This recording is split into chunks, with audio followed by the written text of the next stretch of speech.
Hi, welcome to day 69 of the Bible 365 challenge. I will be reading from the Thematic Bible reading plan found at BibleStudyTools.com. You will find the link in the description box where you can click on it and read along the program. Today we'll be covering Numbers chapter 15, Numbers chapter 16, and 2 Timothy chapter 4. So without further ado, I'm just going to put away the screen so that we can concentrate on the Bible reading. Numbers chapter 15. Numbers chapter 15. Supplementary offerings. Verse 1. The Lord said to Moses, "Speak to the Israelites and say to them, after you enter the land I am giving you as a home, and you present to the Lord food offerings from the herd or the flock, as an aroma pleasing to the Lord, whether burnt offerings or sacrifices, for special vows or free will offerings or festival offerings.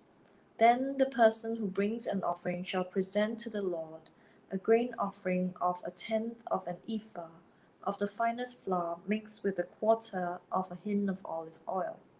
With each lamb for the burnt offering or the sacrifice, prepare a quarter of a hin of wine as a drink offering. With a ram, prepare a grain offering of 2/10 of an ephah of the finest flour mixed with a third of a hin of olive oil, and a third of a hin of wine as a drink offering. Offer it as an aroma pleasing to the Lord.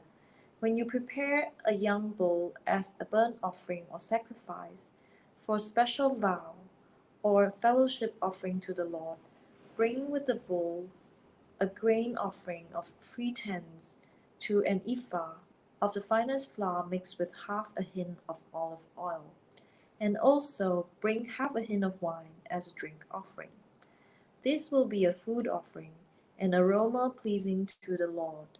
Each bull or ram, each lamb or young goat is to be prepared in this manner. Do this for each one, for as many as you prepare. Everyone who is native born must do these things as in this way when they present a food offering as an aroma pleasing to the Lord. For the generations to come, whenever a foreigner or anyone else living among you presents a food offering as an aroma pleasing to the Lord, they must do exactly as you do. The community is to have the same rules for you and for the foreigner residing among you. This is a lasting ordinance for the generations to come. You and the foreigner shall be the same before the Lord. The same laws and regulations will apply to both of you and to the foreigner residing among you. The Lord said to Moses, "Speak to the Israelites and say to them, when you enter the land to which I am taking you, and you eat the food of the land, present a portion as an offering to the Lord. Present a loaf from the first of your ground meal, and present it as an offering from the threshing floor. Throughout the generations to come, you are to give this offering to the Lord from the first of your ground meal." Offerings for unintentional sins. Now, if you as a community unintentionally fail to keep any of these commands the Lord gave Moses, any of the Lord's commands to you through him, from the day the Lord gave them and continuing through the generations to come, and if this is done unintentionally without the community being aware of it, then the whole community is to offer a young bull for a burnt offering as an aroma pleasing to the Lord, along with its prescribed grain offering and drink offering, and a male goat for a sin offering.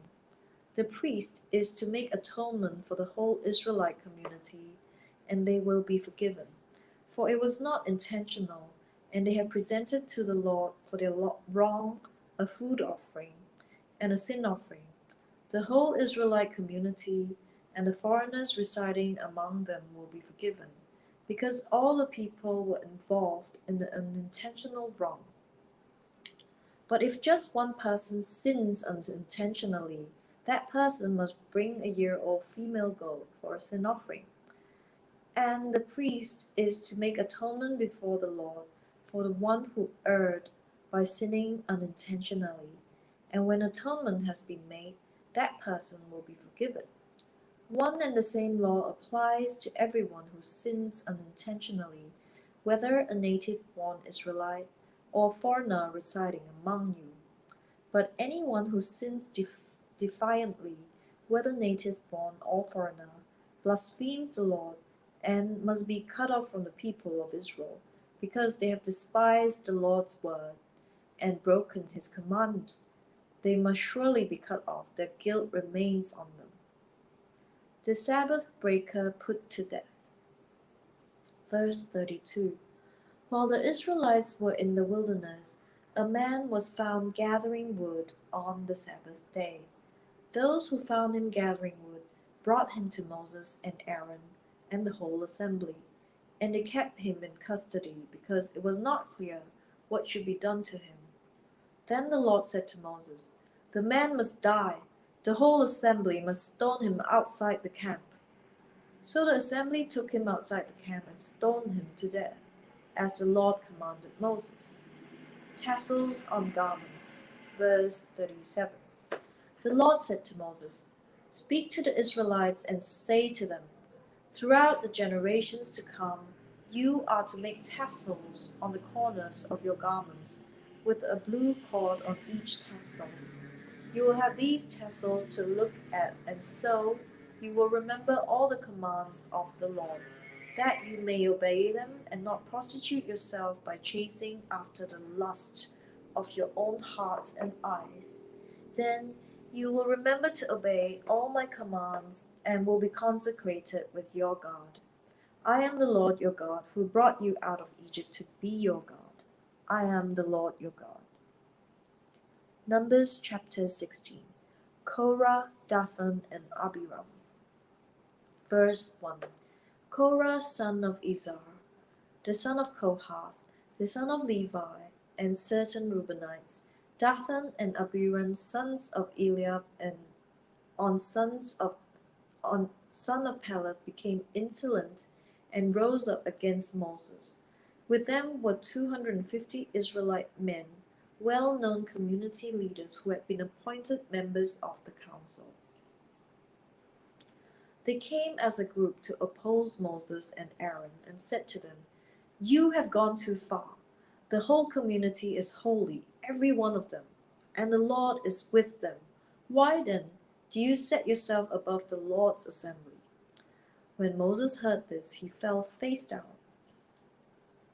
Then he said to Korah and all his followers, "In the morning the Lord will show who belongs to him and who is holy, and he will have that person come near him.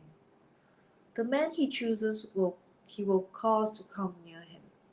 You, Korah, and all your followers are to do this. Take censers, and tomorrow put burning coals and incense in them before the Lord. The man the Lord chooses will be the one who is holy. You Levites have gone too far." Moses also said to Korah, "Now listen, you Levites. Isn't it enough for you that the God of Israel has separated you from the rest of the Israelite community and brought you near himself to do the work at the Lord's tabernacle and to stand before the community and minister to them? He has brought you and all your fellow Levites near himself. But now you're trying to get the priesthood too. It is against the Lord that you and all your followers have banded together. Who is Aaron that you should grumble against him?" Then Moses summoned Dathan and Abiram, the sons of Eliab. But they said, "We will not come. Isn't it enough that you have brought us up out of a land flowing with milk and honey to kill us in the wilderness? And now you also want to lord it over us. Moreover, you haven't brought us into the land flowing with milk and honey, or given us an inheritance of fields and vineyards. Do you want to treat these men like slaves? No, we will not come." Then Moses became very angry and said to the Lord, "Do not accept their offering. I have not taken so much as a donkey from them, nor have I wronged any of them." Moses said to Korah, You and all your followers are to appear before the Lord tomorrow, you and they and Aaron. Each man is to take a censer and put incense in it, 250 censers in all, and present it before the Lord. You and Aaron are to present your censers also. So each of them took his censer, put burning coals and incense in it, and stood with Moses and Aaron at the entrance to the tent of meeting. When Korah had gathered all his followers in opposition to them at the entrance to the tent of meeting, the glory of the Lord appeared to the entire assembly. The Lord said to Moses and Aaron, "Separate yourself from this assembly, so I can put an end to them at once." But Moses and Aaron fell face down and cried out, "O God, the God who gives breath to all the living things, will you be angry with the entire assembly when only one man sins?" Then the Lord said to Moses, "Say to the assembly, move away from the tents of Korah, Dathan, and Abiram." Moses got up and went to Dathan and Abiram, and the elders of Israel followed him. He warned the assembly, "Move back from the tents of these wicked men. Do not touch anything belonging to them, or you will be swept away because of all their sins." So they moved away from the tents of Korah, Dathan, and Abiram. Dathan and Abiram had come out and were standing with their wives, children, and little ones at the entrance to their tents. Then Moses said, "This is how you will know that the Lord has sent me to do all these things, and that it was not my idea. If these men die a natural death and suffer the fate of all mankind, then the Lord has not sent me.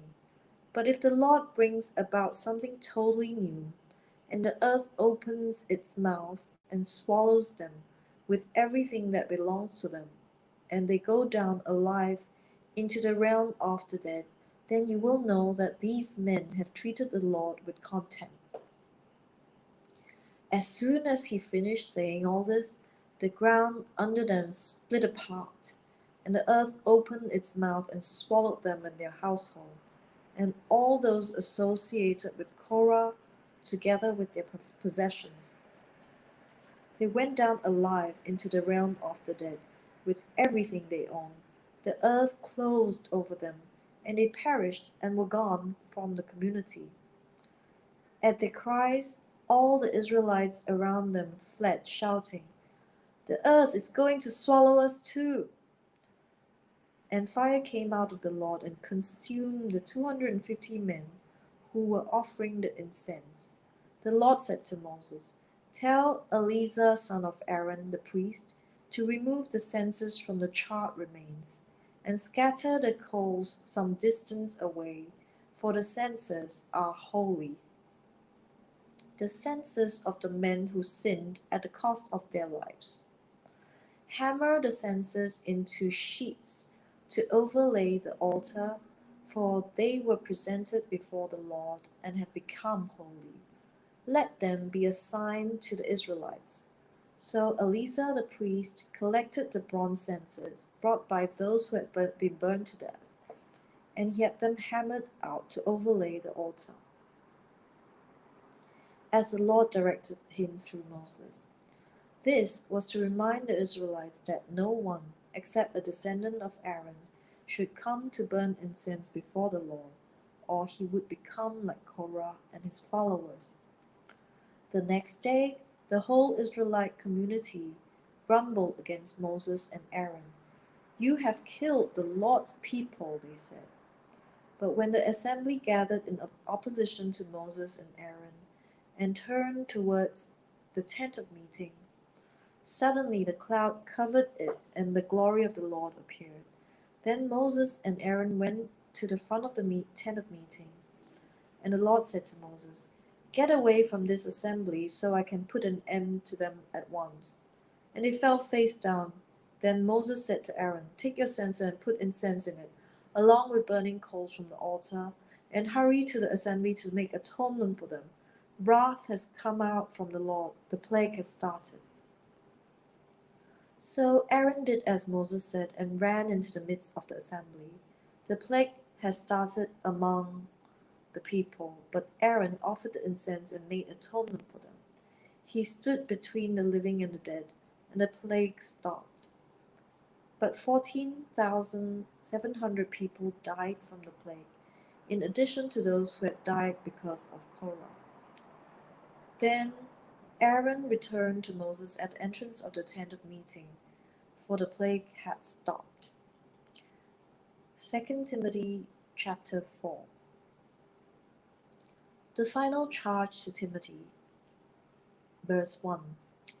In the presence of God and of Christ Jesus, who will judge the living and the dead, and in view of his appearing and his kingdom, I give you this charge. Preach the word, be prepared in season and out of season. Correct, rebuke, and encourage with great patience and careful instruction. For the time will come when people will not put up with sound doctrine. Instead, to suit their own desires, they will gather around them a great number of teachers to say what their itching ears want to hear. They will turn their ears away from the truth and turn aside to myths. But you, keep your head in all situations, endure hardship, do the work of an evangelist, discharge all the duties of your ministry.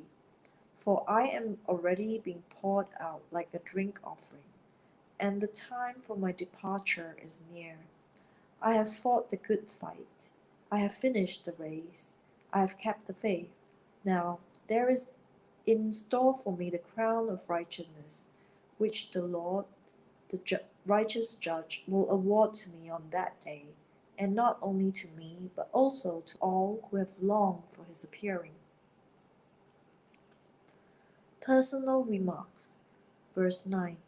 Do your best to come to me quickly. For Demas, because he loved this world, has deserted me and has gone to Thessalonica. Crescens has gone to Galatia, and Titus to Dalmatia. Only Luke is with me. Get Mark and bring him with you, because he is helpful to me in my ministry. I sent Tychicus to Ephesus. When you come, bring the cloak that I left with Carpus at Troas, and my scrolls, especially the parchments. Alexander the metal worker did me a great deal of harm. The Lord will repay him for what he has done. You too should be on your guard against him, because he strongly opposed our message. At my first defense, no one came to my support, but everyone deserted me. May it not be held against them. But the Lord stood at my side and gave me strength, so that through me the message might be fully proclaimed, and all the Gentiles might hear it. And I was delivered from the lion's mouth. The Lord will rescue me from every evil attack, and will bring me safely to his heavenly kingdom. To him be glory forever and ever. Amen. Final greetings. Verse 19. Greet Priscilla and Aquila and the household of Onesiphorus. Aristus stayed in Corinth, and I left Trophimus sick in Miletus. Do your best to get here before winter. Eubulus greets you, and so do Prudence, Linus, Claudia, and all the brothers and sisters. The Lord be with your spirit. Grace be with you all. So that was day 69 of the Bible 365 challenge, and I've been reading the Thematic Bible reading plan from the BibleStudyTools.com. So I will see you on day 70.